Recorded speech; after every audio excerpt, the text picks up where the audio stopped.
La segunda corriente que íbamos a ver era el estructuralismo. Habíamos dicho que había un énfasis en la resolución estructural portante, en las cubiertas, ¿sí? Y estas cubiertas se pueden resolver de distinta manera. Se pueden resolver a compresión, como estructuras cáscara, que es el diagrama de la izquierda, como estructuras reticuladas, llamados reticulados espaciales normalmente, que son estructuras que trabajan en 3 dimensiones a través de sistemas de barras y nudos vinculantes, o membranas de tracción, donde se trabaja solamente a tracción, aprovechando digamos, la flexibilidad de los materiales. Vamos a ver el caso de Pierluigi Nervi, es muy temprano, estamos hablando del año 36, con el caso de este ejemplo que es un hangar militar, donde la estructura reticular permite cubrir enormes luces, 100 por 40 metros de lado, ¿sí? Con nervaduras que tienen 1 metro y casetones. Como son estructuras que deben cubrir grandes luces, son estructuras que apuntan a resoluciones espaciales y, digamos, estructuras en ambos sentidos, lo cual da por resultado el esquema de casetón. La cubierta es de suelo cemento armado, revestidas con fibrocemento ondulado para las chapas.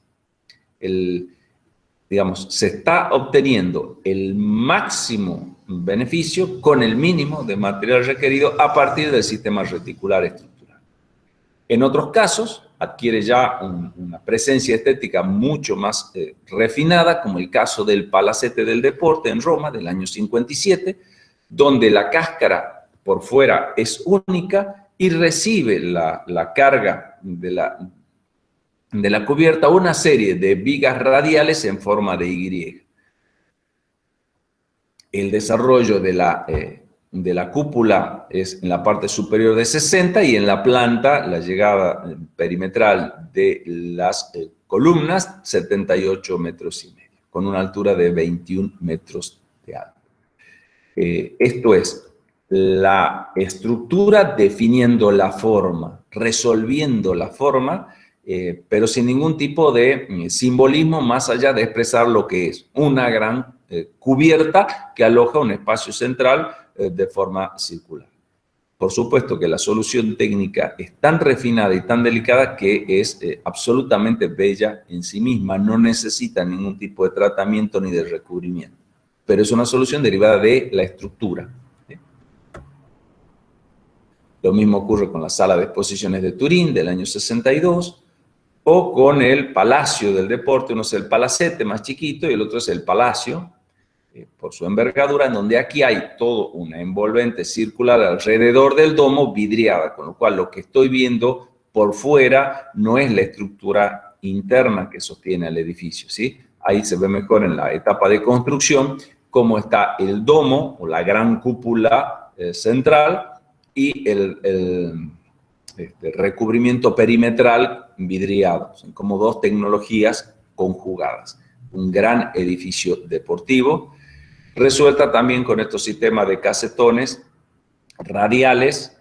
Obviamente la forma tiene que ser circular para que todas las cargas sean idénticas, y estos nervios que reciben las cargas de los casetones se concentran a su vez en vigas puntuales que resisten a través de columnas inclinadas siguiendo digamos, las directrices de la resistencia estática de la forma. O la forma responde a las directrices de las cargas para que lleguen de la mejor manera al suelo.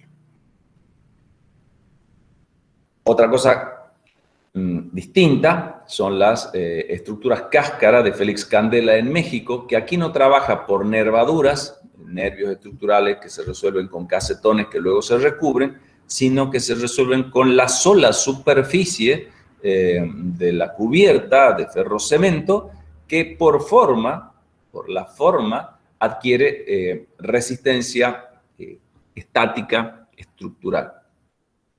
Es decir, se buscan formas que sean autoportantes en sí mismas, no por el uso de nervaduras que son en definitiva vigas. Aquí no hay vigas, es la sola cubierta la que por su formas de doble curvatura es autosustentante.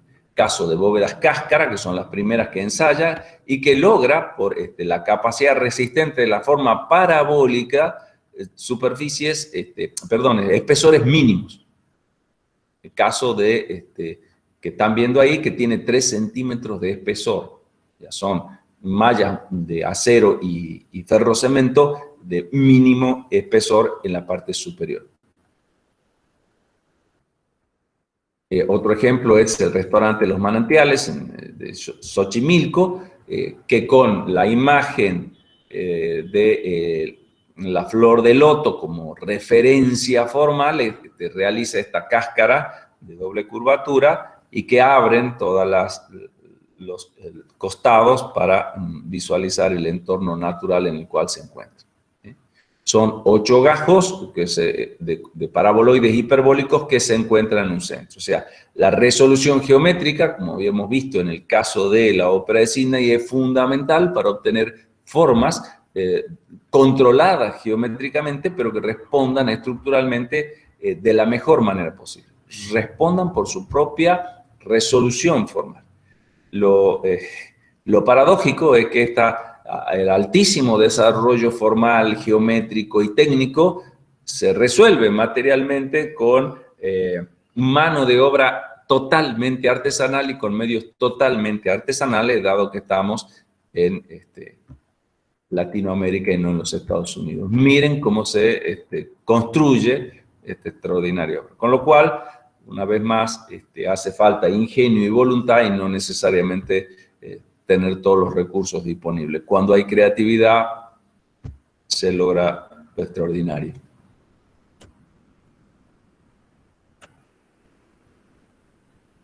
Y el espacio interior, por supuesto, es único. Otros casos son en la iglesia de la Medalla Milagrosa, siempre ensayando con estas cúpulas de doble curvatura.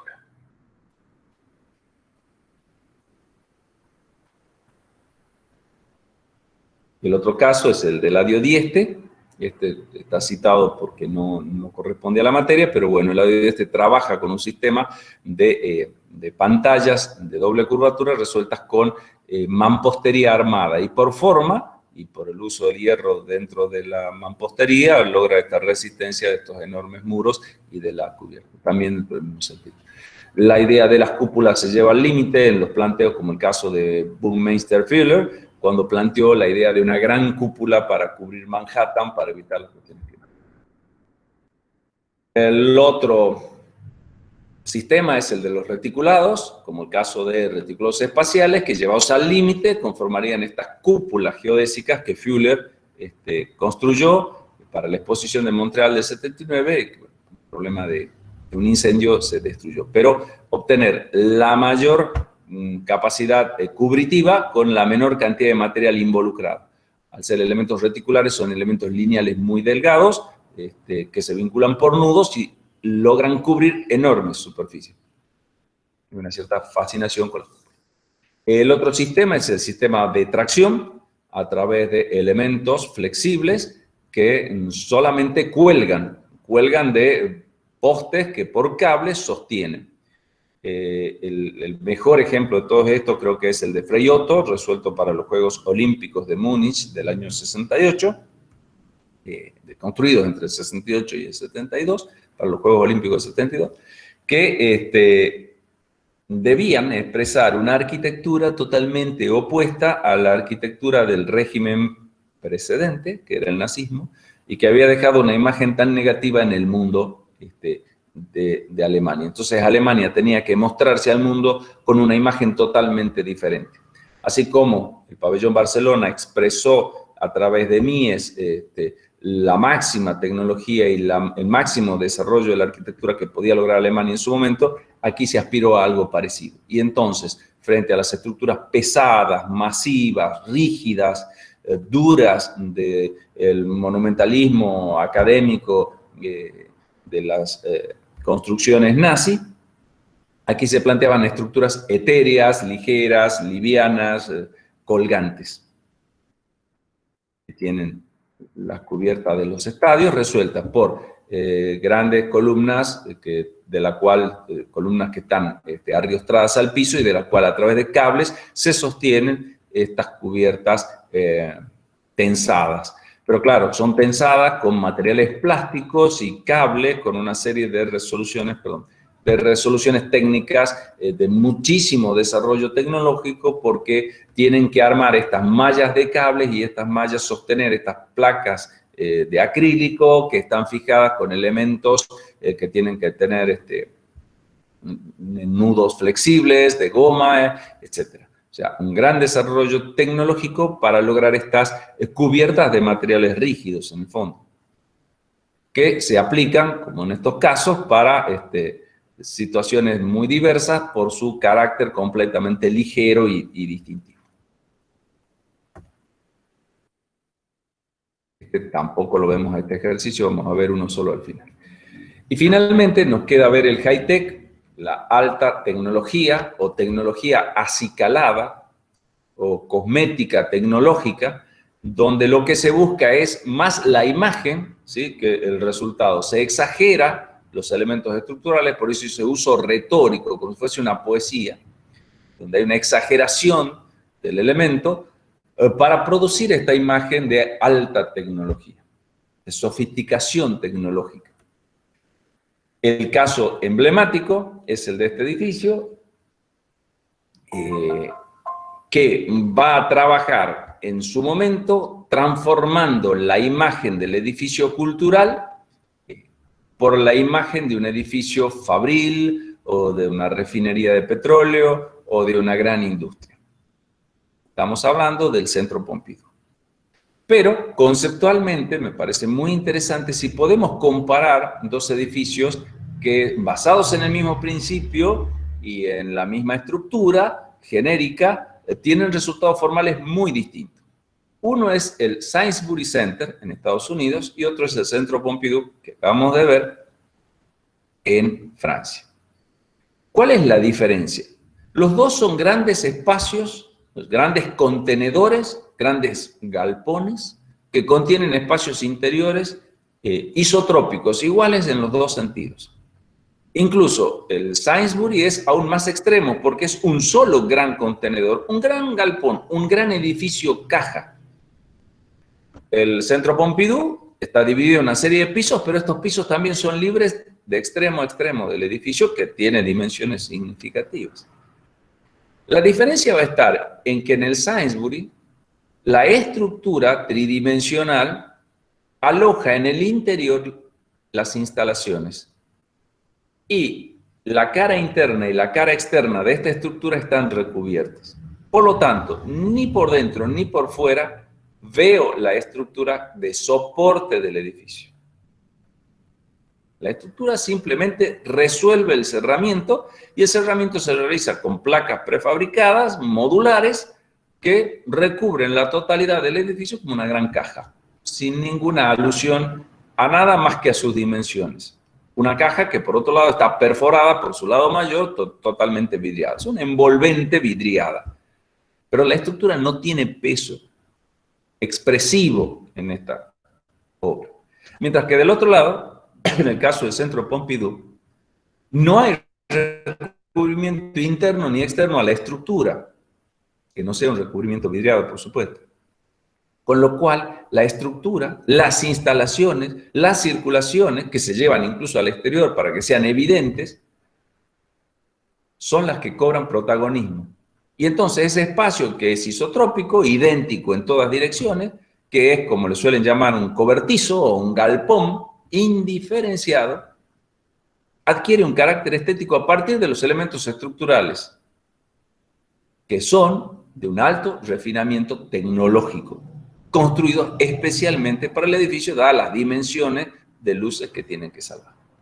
Acá tenemos el Sainsbury Center de Norman Foster del año 74, donde la gran estructura solamente se percibe en el acceso. Luego, al interior y al exterior están revestidas por placas todas idénticas. Y las instalaciones y entrepisos técnicos y servicios están dentro de la estructura, ¿sí? Porque lo que interesa es resolver el espacio interior.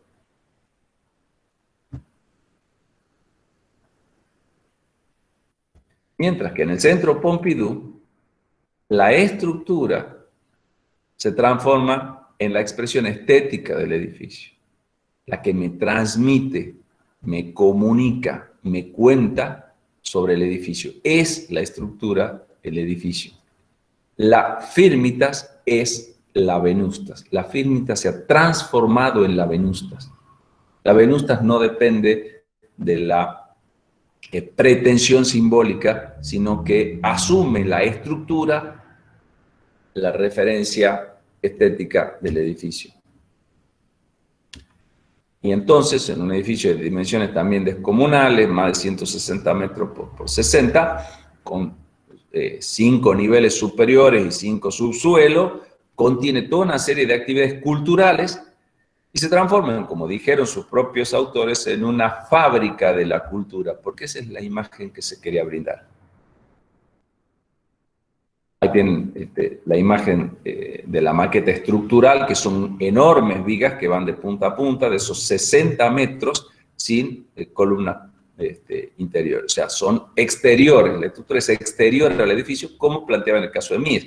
Lo de Mies trabajaba con grandes elementos de perfiles y esto trabaja con elementos reticulares. Lo de Mies apela a una simplicidad también en la forma de la estructura y esto le diría a una complejidad extrema, ya que aparecen tensores y otros elementos técnicos que exageran la capacidad tecnológica del edificio innecesaria para lo que se pretende resolver adentro. El gran espacio libre normalmente debe ser subdividido con tabiquería, porque no se expone en obra de tamaño y envergadura. El otro dato fundamental del proyecto es el hecho de haber permitido, al hacer este edificio compacto, dejar toda un área libre de plaza que fue bien recibida por los ciudadanos parisienses. Ahí tienen parte de la estructura y parte del elemento que fue emblemático en su momento, que es la escalera mecánica recubierta con un túnel de acrílico y vidrio que permitía a los participantes admirar París a medida que ascendían mecánicamente por el edificio. ¿Sí? No solo la estructura es visible, son visibles las instalaciones y son visibles las circulaciones mecánicas, mostrando, digamos, las vísceras del edificio al exterior, que se transforma en el lenguaje de esta arquitectura. A su vez, enfatizada con colores brillantes, indicando cuáles son las funciones de cada uno de estos elementos estructurales. Elementos que deben hacerse especialmente y a pedido de cada uno de los requisitos técnicos y funcionales que se tienen.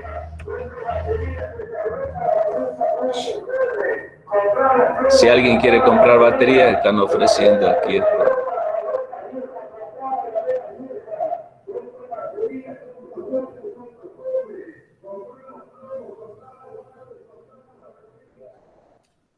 Bien, habiendo pasado el señor, continuamos con el último ejemplo, que es el Lloyd's of London de Rogers. También un edificio donde la resolución externa exagera los elementos técnicos, incluida la torre de limpieza en el piso superior, ¿sí? Y los materiales son acero inoxidable, son materiales de altísima generación, de resolución para mostrar esta imagen industrializada donde las cañerías terminan adquiriendo el valor expresivo del edificio. Se transforman aquellas instalaciones siempre ocultas y vedadas en la referente formal, estética, técnica, ¿sí? La técnica lleva al extremo del edificio. Entonces, cañerías y estructuras reticulares y tensores adquieren un papel protagónico en esta expresión sofisticada de la técnica. Y al interior resuelve espacios, sí, en múltiples alturas, conectados por circulaciones mecánicas y demás, que no son tan diferentes a muchos otros edificios